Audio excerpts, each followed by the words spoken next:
especially in the East. Victor Oladipo is staying with the Heat on a one-year minimum deal, according to Adrian Wojnarowski. A source said the former All-Star will be rehabbing from May quad surgery to start the season. He played in only 4 games for Miami after a March trade. The Hawks are keeping restricted free agent John Collins, 5-year, $125 million deal. Collins played a key role in Atlanta going to the Eastern Conference Finals, averaging 17 and 7 and shooting almost 40% from 3.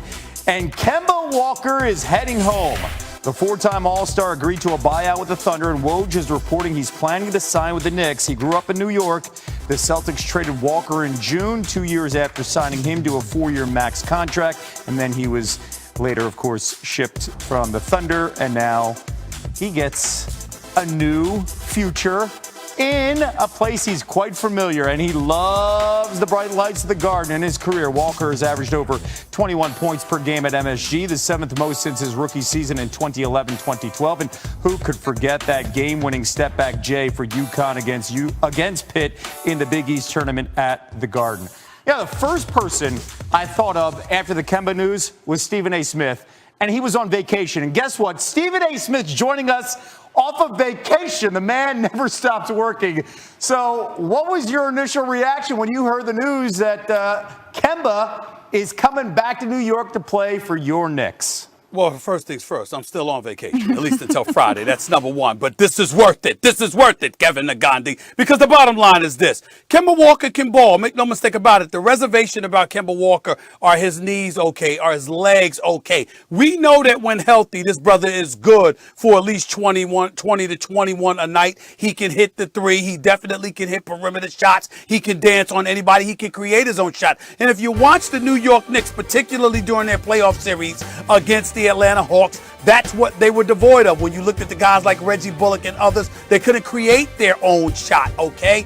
Obviously, Julius Randle and R.J. Barrett, they need to be kidnapped and handcuffed and have their left hand handcuffed so they can learn how to use their right. I love them both, but damn it, when everybody is screaming, they're going left, and you continue to do that because you're not ambidextrous, that's problematic. So when you got somebody like a Kemba Walker, that's definitely a plus. You couple that with the fact that you retain Derrick Rose so you don't run him into the ground, and you've got Emmanuel Quickley who can come off the bench and do some things for you. I like it. Is it a significant upgrade that upgrades them to the top 3 in the Eastern Conference? No, but it leaves them at the very least where they are right now as a playoff quality team who's building the right culture, and they're on the come up. I'm good with that. I'm good with that right now. All right. Now, by the way, the Knicks 4th in the East this past season. But yes, the vibe and the energy, we all felt it. We all saw it in the spring. It was back inside the Garden, right? We here. Yeah, all right. We here.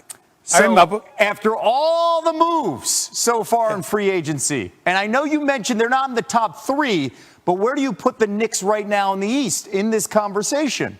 Well, I'll put them at the 4th or 5th seed because I'm looking at, obviously, Brooklyn. I'm looking at Milwaukee. I'm looking at the Philadelphia 76ers. You take the Miami Heat into consideration. I think the Knicks could be battling with Miami and Atlanta for a 4th and 5th seed in the Eastern Conference. I think as things presently constructed, when you look at how stout they are defensively, how exceptionally well coached they are by Tom Thibodeau, you know that Mitchell Robinson is coming back. Let's remember, they didn't have him in the postseason. This is a 7'1" shot blocker. That could have changed things in the first round as far as I'm concerned. So when you talk about him being back, Julius Randle and R.J. Barrett, from what I'm being told, they're working on their right hand. You still kept Derrick Rose. You got a point guard who can score like a Kemba Walker. You got a guy like Evan Fournier who can score, is doing some things in the Olympics. He's relatively decent, good for 17 or 18 a night, can hit perimeter shots, including some 3-point shots. I think if you're the New York Knicks, you can make some noise in terms of being a top 4, top 5 seed in the Eastern Conference and advancing past the first round. Are they championship contention? Hell no. I'm not a Cowboy fan. I'm not delusional. I'm not nauseating. But I am knowledgeable enough and man enough to acknowledge this is a step in the right direction. But a lot depends on the health of Kemba Walker.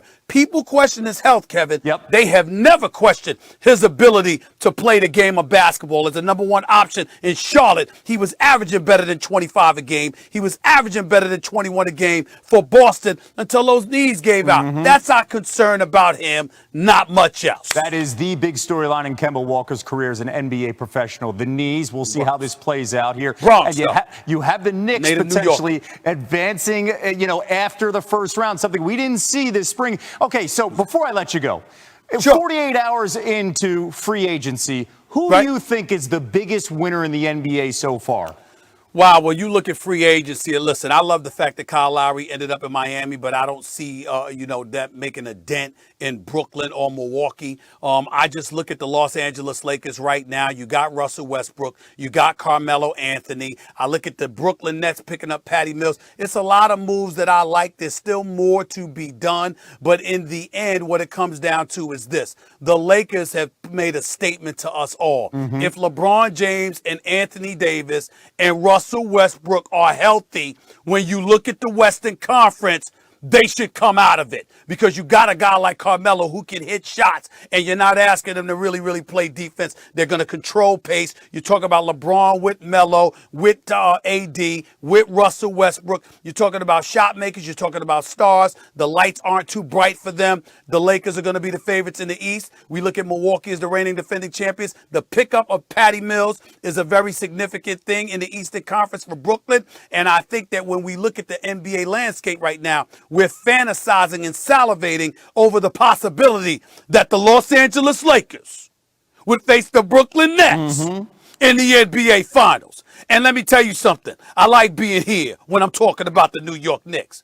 But if that's my consolation prize, I will not be depressed about that. Oh, yeah. At all. I think a lot of people that love basketball will be saying, sign me up. By the way, I count this as a work day, so you can go back to vacation, but you work for us today. Appreciate your time, Stephen A. Enjoy some time off. I only got one thing to say to you. I'm here. I'm here. I'm here. He's never leaving across all Knicks. the networks. Yeah. Say in a minute, but we do want to start with a New York reunion. Woj reporting today that Kemba Walker will be bought out by Oklahoma City, and after clearing waivers, he plans to join the New York Knicks. Walker growing up in New York, of course, and as you saw in the tease, he has fond memories in MSG. The Knicks also added Evan Fournier earlier this week. Don't ever Google his last name. I'm just telling you, I'm doing a public service. Meanwhile, Mark, what are your expectations for Kemba with the Knicks? Well, first, I'm glad that Zach shaved his chest in that picture. That looked good, man.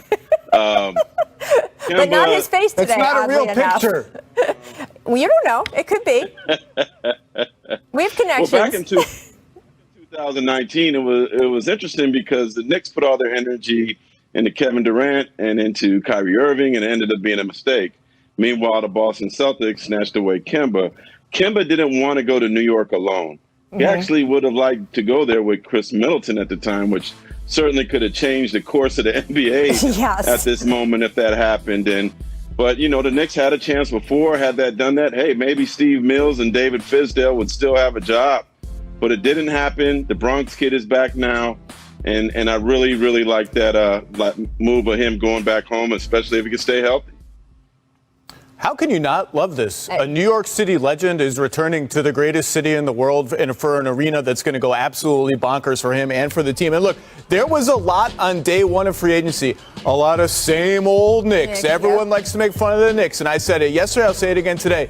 People are way underrating this offseason. Their offseason was fine. Are any of these deals for Nerlens Noel, Alec Burks, Evan Fournier super exciting? Are they superstars? No, but they're all good players. And by the way, we can report today, all those deals, Noel, Burks, Rose, Fournier, team option in the last year. So those are really 2+1 and 3+1 for Fournier. The Knicks are fine. The most important thing for the Knicks is somewhere, somehow, a star or two, if they stay good and competent and exciting, are going to strong arm their way to the Knicks someday. And so the most important thing is just build on what happened last season, and they've managed to do that without hamstringing their cap. I think this is a good summer for the Knicks. I love the Kemba move for a couple reasons. First of all, I just think that he is going to succeed there. I understand the size issues and when they get to the playoffs and the defense and all of that stuff, but I do think that team is set up for him to do well. And also remember, when you're talking about drawing those free agents, Zach, part of it that you're selling is MSG, right? The atmosphere, the fans. MSG wasn't a very fun place to play if you were the home team for a while there, right? Fans more coming to see the opponent than they were to see the team. There wasn't that excitement. We saw that excitement return to the Garden this past season. And with Kemba Walker, man, it is going to be off the chain. And that, in turn, you can sell to other free agents. That, in turn, you can say to guys, look what the Garden's like when it gets rocking. Imagine if they were cheering like that for you. And I think go ahead. And he has a 2-syllable first name and last name, so that's Kemba Walker. Oh, that's going to be loud and amazing in MSG. And he fits a need. He brings really skills that they need. He really does. And just one of the nicest guys in the league, right? So the idea that he gets to come home and be in a situation that's so comfortable to him, I think everyone around the NBA is just happy for Kemba and happy for this fit. I do want to get to the team that eliminated New York in the playoffs. The Hawks bringing back restricted free agent John Collins. That's a 5-year, $125 million